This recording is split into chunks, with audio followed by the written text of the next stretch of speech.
Introduce Matilda to us, This Joanne. is Matilda. She's a British Bulldog, very small actually. I think she may have been the runt of the pack, but then I think I might have been as well. How old is she? How long she's have you had her? 5, and she's making some very strange Yeah, noises. he's done a runner. There you go.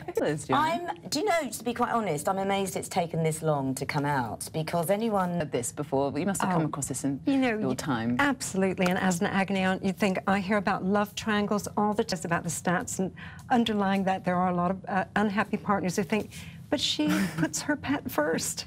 By my ex. My ex is no longer around, and the bone of contented actually, but she was more reliable. So jealousy is a big issue, isn't it, by the sound of things? It is a big issue, and I always say ask it just outside the bedroom door, because how is your partner going to feel if they're feeling nervous?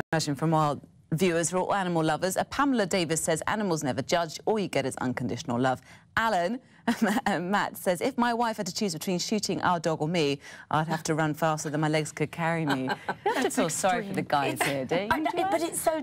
And now, if you look at how many assistance dogs there are, they say a dog can actually see your aura. They have a sixth sense, so they can see... Partners are also in tune with psychics like that, too. They can be very intuitive. But don't you think we humans always have... You've got to be honest. You know, if you meet a new man or something, you have to say... Names of their dogs tattooed on their body. So if you've got a Matilda tattoo, would you like to confess now? No, Fido, maybe. No, I'm joking. Actually, I don't know if she loves him or wants to bite him. We're not sure, but we'll leave it there. Ladies, thank you very much. And Matilda, very special goodbye to you as well. That's it from us. Sean's got the weather for you next, and Rebecca has updates throughout the weekend or evening. Have a great weekend, and we'll see you on Monday at 5. Bye-bye.